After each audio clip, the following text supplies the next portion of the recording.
जल्दी आना, उस की जल्दी आना, ऐ श्याम भूल जाना मोरे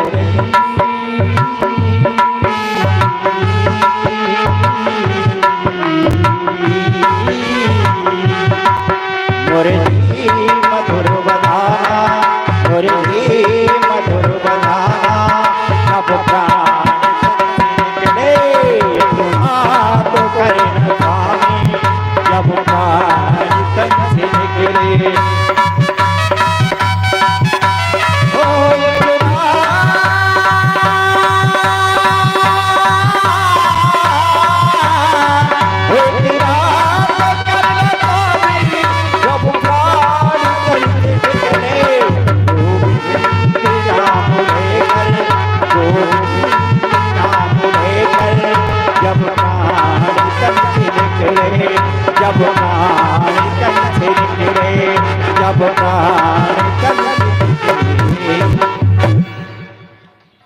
बोलिए वृंदावन बिहारी लाल की जय। भीष्म बाबा ने भगवान को सामने खड़ा कर किए और अपनी प्राणवायु को अपान में, अपान को व्यान में, व्यान को उदान में, उदान को समान में प्रविष्ट करा करके और प्राणों का त्याग कर दिया। इनकी इच्छा मृत्यु थी। महाराज युधिष्ठिर जी ने इनका और देह संस्कार इत्यादि किया। भगवान श्री कृष्ण अपने सखा अर्जुन को साथ में लेकर के द्वारकापुरी के लिए चले गए। उसी मध्य में ये 6 महीना रहे वहां। महाराज उत्तरा के गर्भ की रक्षा भगवान ने की। जब अश्वत्थामा को भगा दिया, अश्वत्थामा ने ब्रह्मास्त्र का प्रयोग किया उत्तरा के गर्भ पर। उत्तरा घबराती हुई आई, भगवान से प्रार्थना की। भगवान ने अंगुष्ठ इतना बड़ा रूप धारण करके उत्तरा के गर्भ में प्रवेश किया और उत्तरा के गर्भ की रक्षा की। जब परीक्षित जी का जन्म हुआ, परीक्षित जी परीक्षा करने लगे, जो मैंने गर्भ में देखा था वो कहाँ है। इसने का नाम परीक्षित रखा गया। वैसे इनका नाम देवराज था, देवराज। परीक्षित जी का जन्म होने पर महाराज धर्मराज युधिष्ठिर ने ब्राह्मणों को बुलवाया, कुंडली दिखवाई। कुंडली देख करके सब कुछ पता चल जाता है। ब्राह्मणों ने कहा बहुत अच्छे ग्रह हैं, ये अपने बाबा अर्जुन की तरह से गांडीवधारी धनुर्धारी होगा, श्री राम की तरह से शीलवान होगा, धर्म का मर्यादा का पालन करेगा। महाराज शिवी की तरह से शरणागत की रक्षा करने वाला होगा। सब महाराज गुण ही गुण हैं। एक छोटी सी कसर है, इसकी अलम मृत्यु है, अकाल मृत्यु होगी। थोड़ी उम्र में 32 साल की उम्र थी महाराज परीक्षित जी की, 32 साल की। कलयुग की 32 वर्ष निकली थी। कलयुग आया था जब भगवान श्री कृष्ण स्वधाम के लिए सिधारे थे। उस समय 7 दिन रह गए थे द्वापुर के। पांडवों को पता चला, पांडव भी अपने शरीर को उन्होंने हिमालय में ले जाकर के गला दिया। सदे केवल धर्मराज युधिष्ठिर पहुंचे वैकुंठ धाम में, सदे इसी शरीर से गए। उनका एक अंगूठा गला था कि उन्होंने जीवन में कभी झूठ नहीं बोला। एक बार था तो सत्य, परंतु उसे आधा झूठ बना दिया। जब अश्वत्थामा कह दिया, उनका अश्वत्थामा हता। महाराज द्रोणाचार्य जी की मृत्यु नहीं होती थी, उनको ये वरदान था कि पुत्र के शोक में मरोगे। भगवान ने एक अश्वत्थामा नाम का हाथी था, वो मर गया युद्ध में। भगवान ने कहा कहो का अश्वत्थामा आता, अश्वत्थामा मर गया। अर्जुन ने आकर के गुरुजी से कहा गुरुजी अश्वत्थामा, उन्होंने कहा हम नहीं मानेंगे, अश्वत्थामा तो चिरंजीव है, हम नहीं मानेंगे। अगर धर्मराज युधिष्ठिर कह दें अपने मुंह से तो मान लें, तो वो कभी झूठ बोलते ही नहीं थे। धर्मराज ने कहा मैं ये छोटा सा राज्य अगर त्रिलोकी का राज्य मिले तो भी झूठ नहीं बोलूंगा। भगवान ने कहा झूठ नहीं बोलोगे, सत्य तो बोल दोगे। क्या सत्य तो बोल दूंगा। तो ये तो कह दोगे कि अश्वत्थामा आता नरो कुंजरा, हाँ कि ये तो कह दूंगा कि हाथी वो मनुष्य नहीं हाथी, ये सत्य तो कह दूंगा। तो कहो तुम अश्वत्थामा आता। उन्होंने कहा अश्वत्थामा आता हता नरो न कुंजरा नहीं कह पाया। तब तक जो है भगवान ने शंख 5 जन बजा दिया। इतनी जोर से बजाया कि बाकी ध्वनि में उन्होंने नरो न कुंजरा सुन ही नहीं पाया, अश्वत्थामा आता सुन पाया। उन्हें सोचा खुशी में शंख बज रहा है, प्राण छोड़ दिए, बेहोश हो गए। धृष्टद्युम्न से कहा जाओ सिर काट लो, उनका सिर काट लिया। ऐसे एक बार झूठ उसका उन्हें दंड मिला, एक अंगूठा गल गया धर्मराज युधिष्ठिर को हिमालय में। पांडव और सब शरीरों का सबका वही नष्ट हो गया, द्रौपदी इत्यादि सभी गल गई। ये सदैव पहुंचे। इन्होंने अपने पोता परीक्षित जी को राज्य का भार दे दिया, राजा बना दिया। परीक्षित अपने बाबा की सरकार को ऐसे ही चलाने लगे जैसे बाबा चलाते थे, धर्म पूर्वक। महाराज परीक्षित की प्रजा बड़ी प्रसन्न रहती थी। इन्होंने राजसूय अश्वमेध इत्यादि यज्ञ किए थोड़ी अवस्था में ही। एक दिन क्या हुआ, इन्होंने सोचा कि हमारे बाबा का एक बॉक्स है, एक संदूक था बहुत पुराना, उसमें मुकुट रखे हुए थे, राजाओं के मुकुट। इन्होंने राजसूय यज्ञ की थी, राजाओं को जीता था, सभी राजाओं को जीता था। सभी राजाओं के मुकुट रखे हुए थे। उन्होंने देखा कि इसमें से कोई अच्छा सा मुकुट ले लें लगाने के लिए। मुकुट देखा, उसमें जरासंध का मुकुट था जिसमें सोना लगा हुआ था, बड़ा सुंदर मुकुट था। परीक्षित ने सोचा हमारे बाबा का मुकुट होगा, इतना सुंदर तो। उसको धारण करके परीक्षित जी स्वलंकृतम स्वाम तुरंगयोजितम ध्वज रथ में दिग्विजय लिए आखेट के लिए जा रहे हैं। इन्होंने क्या देखा, एक मनुष्य दुष्ट शूद्र का रूप धारण किए हुए हैं, हाथ में हथियार है, तलवार है, एक बैल के पैरों को काट रहा है। बगल में गाय खड़ी हुई है, गाय थर थर कांप रही है। इसने बैल के 3 पैर तोड़ दिए शूद्र ने, एक पैर रह गया है। एक पैर पर बैल खड़ा हुआ है, थर थर कांप रहा है। ये शूद्र चौथे पैर को भी तोड़ना चाह रहा है। परीक्षित ने देखा, परीक्षित पास में गया। परीक्षित ने पूछा, आओ तुम कौन हो? तो ये बैल कहता है महाराज धर्म हूं, ये पृथ्वी है, गौ का रूप धारण किए हुए हैं। ये कलयुग है, कलयुग ने मेरे 3 पैर तोड़ दिए। कौन कौन से? सत्यम, शौचम, तपः, दानम। सत्य, शौच, तपस्या और दान, 3 तोड़ दिए। सत्य तोड़ दिया, शौच और तप। इस कलयुग में सत्य नहीं रहा, शौच पवित्रता नहीं रही और तपस्या करने की सामर्थ्य नहीं है। 1 घंटा बैठना तो मुश्किल हो रहा है, 1 घंटा बैठना तो मुश्किल हो रहा है। तपस्या कौन करेगा? कलयुगी जीव हैं। 3 पैर टूट चुके हैं, एक रह गया केवल दान। कलयुग में धर्म का एक ही पैर बचा है, दान। येन केन विद दान करे कल्याण, बाबा तुलसी ने भी लिखा है। दान हमेशा कल्याण करने वाला है। कलयुग में केवल दान ही रह गया है। मनुष्य केवल दान कर सकता है, दान ही प्रदान है। इन्होंने चारों पैरों को जोड़ दिया।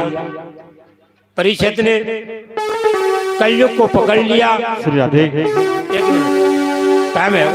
मिट्टी में मिलेगी मिट्टी, वो पानी में पानी, वो पानी का बबूला कैसे तेरी जिंदगानी।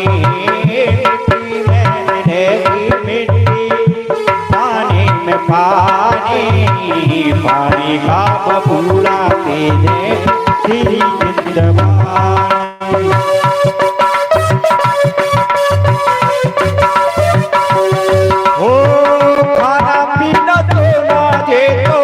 पशुओं का काम है, लिया नहीं नाम तूने, किया नहीं दान है। खाना पीना तो ना ये तो पशुओं का काम है, लिया नहीं नाम तूने, किया नहीं दान है। माता पिता भाई बहना आनी और जानी, पानी का बबूला जैसे तेरी जिंदगानी।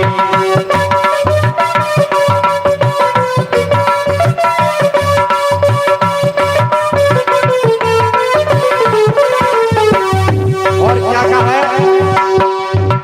राम नाम बजले बंदे, राम नाम बजले बंदे, मिटेगी लकीरों की एक साथ तेरी लाख लाख की।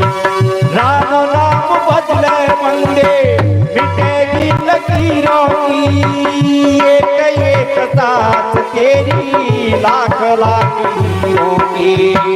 उस परमेश्वर को वर वर्ण मांगी, उस परमेश्वर को वर वर्ण मांगी। पानी का बबूला कैसे तेरी जिंदगानी, पानी का बबूला कैसे तेरी जिंदगानी, पानी का बबूला कैसे तेरी जिंदगानी। ये महाराज परीक्षित ने कलयुग को पकड़ लिया। कलयुग को मृत्यु दंड देने के लिए तैयार हुए। कलयुग ने हाथ जोड़ के प्रार्थना की, महाराज हमारा इसमें कोई अन्याय नहीं है, हमने अपराध नहीं किया है, हमने तो अपना काम किया है। क्यों? हमारा मित्र है अधर्म, हम अधर्म को साथ में लेके ही चलते हैं। कलयुग ने कहा महाराज हमारा नंबर आ गया, हम 4 भाई हैं। सबसे बड़ा है सतयुग, दूसरे त्रेता, तीसरे द्वापर, चौथे हम कलयुग हैं। अब ये तीनों भाई अपना समय पार करके हमारा नंबर आ गया है, हमें स्थान तो देना पड़ेगा। राजा ने कहा ठीक है, हम तुम्हें कहीं कहीं कुछ स्थान दे रहे हैं, वहां रहो ना। तो राजा स्थान दे रहा है। द्यूतम पानम स्त्रिय सूनम यथा धर्म चतुर्विधा, 4 स्थान दिए। जुआ, जहाँ जुआ खेला जाता हो वहां तुम रहो। पान, जहाँ कलारी है, मदरालय है, वहां तुम रहो। शराब में निवास है कलयुग का, वैश्यालय में जाके रहो। जहां अधर्म किया जाता हो वहां तुम निवास करो। कलयुग ने कहा महाराज ये काम नहीं चलेगा, तुम राजा हो, तुमने हमें दे दिया जुआ, शराब, वैश्यालय और हिंसा, जहाँ हत्या की जाती हो, कसाई खाना वहां रहो। तुम कल महाराज प्रतिबंध लगा दोगे, कोई जुआ नहीं खेलेगा, जुआ खेलते कोई पकड़ा गया अथवा जुआ, उसके लिए फांसी की सजा। महाराज इनाम रख दोगे, महाराज इनाम रख दोगे। कोई शराबी को पकड़ के लाए, जुआरी को पकड़ के लाए, उसको 5000 रुपए, पार नहीं रहेगा, सब बंद हो जाएगा, जुआ शराब महाराज, वैश्यालय, कसाई खाना बंद करा दोगे। ऐसे काम नहीं चलेगा, हमें कोई अमूल्य वस्तु दो। पुनर्याचमानाय पुनश्च याचमानाय जात रूपा मदद प्रभो। राजा ने सोना दे दिया कि स्वर्ण में निवास करो। राजा के मुकुट में सोना लगा हुआ था। कलयुग ने हाल ही तो तुरंत राजा पर सवारी कर ली। राजा लौट करके आया, मार्ग में समीक ऋषि का आश्रम मिला। समीक जी ध्यान में मग्न थे। ध्यान ध्यान ज्यादा समय तक ध्यान लगाया जाए वह समाधि में बदल जाता है। ध्यान उसे कहते हैं जिसमें जीव और परमात्मा का मिलन होता है। जीवात्मा परमात्मा से मिल रहा है, जीव और परमात्मा दोनों एक होते हैं, उसे हम ध्यान कहते हैं। जय हो। ये उस समय परमात्मा से मिल रहे थे, भगवान इनके हृदय में थे, ध्यान में मग्न थे। समीक ऋषि, राजा परीक्षित को प्यास लग रही थी, समीक ऋषि में आश्रम में गया। उन्होंने, राजा ने विचार किया, देखो इस ब्राह्मण ने, ऋषि ब्राह्मण थे, इस ब्राह्मण ने मुझे देख करके नेत्र बंद कर लिए हैं कि राजा कहीं पानी नहीं मांगे। मैं इसे देखता हूं, एक वहां मरा हुआ सर्प पड़ा हुआ था, सर्प को धनुष की नोक से उठाया, राजा के गले में डाल दिया, राजा चला गया। ब्राह्मण का अपमान कर दिया। ब्राह्मण का अपमान मृत्युदंड के बराबर होता है। ऋषियों के पुत्र और वहां खेल रहे थे। समीक ऋषि का पुत्र श्रृंगी ऋषि भी खेल रहा था। अन्य ऋषियों के बालकों ने श्रृंगी से कहा, देखो तुम्हारे पिताजी का कितना सम्मान है। राजा, जब हमारे पिताजी राजा के यहाँ जाते हैं, राजा अपने सिंहासन से उतर जाता है, हमारे पिताजी को सिंहासन पर बैठाता है। ऐसा राजा परीक्षित ब्राह्मण था। ऋषियों मुनियों की, ब्राह्मणों की बहुत सेवा करता था। ब्राह्मणों को सिंहासन पर बिठाता था, अपन जमीन पर बैठ जाता था।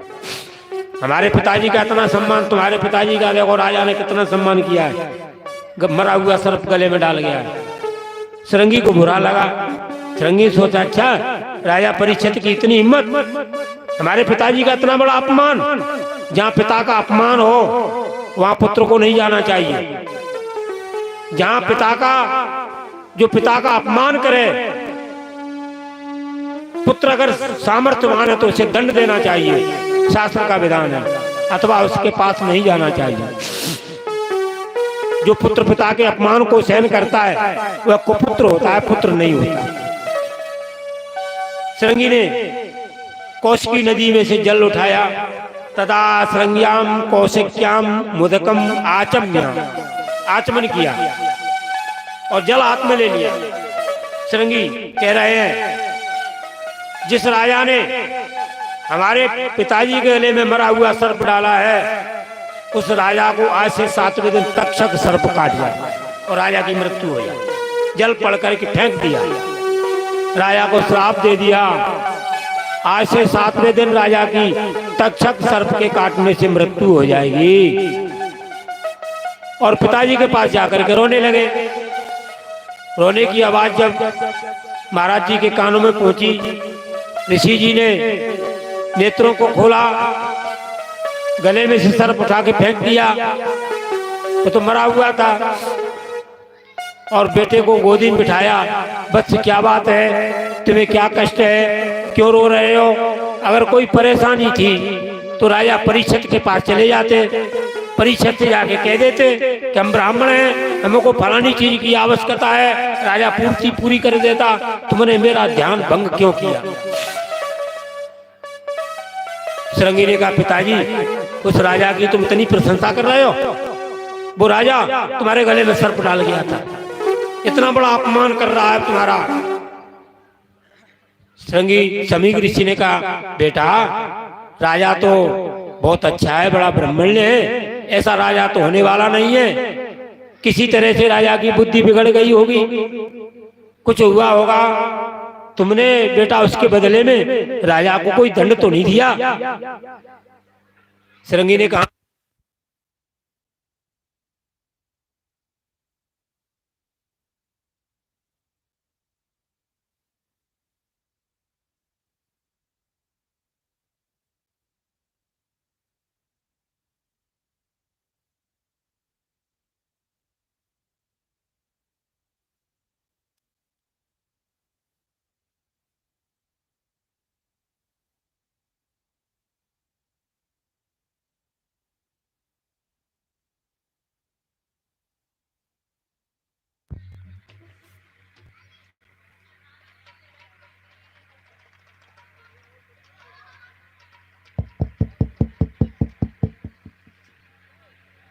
राजा का श्राप सुन करके महाराज बड़े दुखी हुए। महाराज ने शिष्य भेजा राजा परीक्षित के पास। परीक्षित घर पहुंचा। परीक्षित ने जैसा मुकुट उतार के रखा, होश आ गया, मैंने बड़ा अपराध किया है, आज एक ब्राह्मण का बिना कारण के अपमान किया है। वो तो ध्यान में मग्न थे, मैंने ही तो कह दिया था महाराज तुम पूजा करो, तपस्या करो, ध्यान करो, निर्भीक होके करो, मैं तुम्हारी रक्षा करूंगा। किसी भी ऋषि को, किसी ब्राह्मण को, किसी संत को कोई कष्ट नहीं होगा, मेरी गारंटी है। आज मैंने ही ऋषि का अपमान कर दिया। तब तक तो शिष्य पहुंच गया, महाराज तैयारी कर लो, तुमको श्राप लग चुका है ब्राह्मण का। राजा ने कहा बहुत अच्छा हुआ, मैंने अपराध किया था, उसका दंड मुझे मिलना ही चाहिए। राजा ने अपने पुत्र को जन्मेजय को राज गद्दी पर बिठाया, सब कुछ छोड़ करके, राज्य छोड़ करके, और ये गंगा जी के किनारे पहुंच गया। अब यहाँ सुखदेव जी का आगमन होगा। अब ये कथा कल होगी, आज की कथा का ब्रह्म यही आरती किया है। एक भजन होते हुए आरती तैयार कर के उस बांसुरी वाले उस नीले घोड़े वाले की गोदी में सो जाऊं, वो मेरा जी करता है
हरि ओम आरार्तिक्यम नीराजनम श्री रत्नमाल्यै नमः रतन ज्योतियै नमः गंधक्षतम समर्पयामि।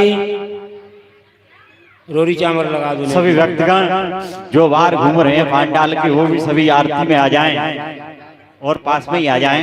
कल से आरती 5 बजे से पहले हो जाया करेगी। आज थोड़ा विलम्ब हो गया था, इसलिए कल कतारी हो गई।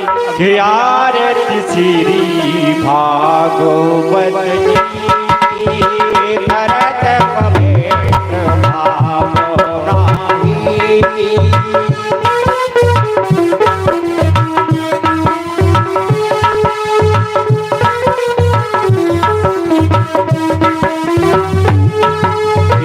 आरती श्री भागवत जी करत पवेत्र भाव राही। श्री नारायण मुख की बारी पढ़ते ब्रह्मा और ब्रह्माणी, पढ़ते ब्रह्मा और ब्रह्माणी। शंकर पार्वती सुखमानी, शंकर पार्वती सुखमानी। कृष्ण कथा सुख नाम हरि, आरती श्री भागवत जी की।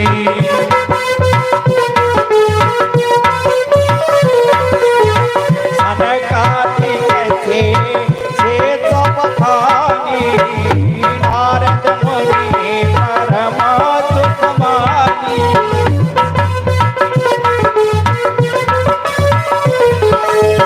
व्यास मुनि सर्वे परदानी, व्यास मुनि सर्वे परदानी।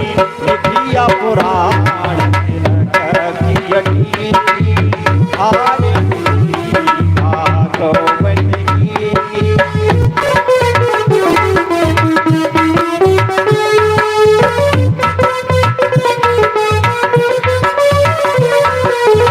श्री सुखदेव व्यास ते सुनि के कहिया परिषद नपसी मुनि के। गंगा तट संगनि को सुनि के ज्ञान विराग गतयु मति के। आरती श्री भागवत जी के करत पवेत्र भाव राही।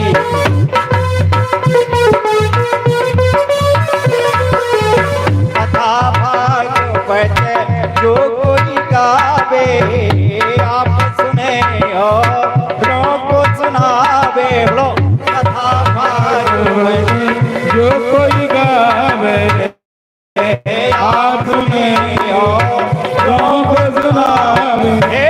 कृष्ण भगवत पावे प्रेम बिंदु बने की। आरती भागवत जी, आरती भागवत जी। वो कर तोरे अवतार संसार धारण, तुझे ज्ञानो सदा बदम हृदय। हम भवानी सहितं नमामि तमेव माता पिता तमेव। हो देव मैनु पश्चात् जीवा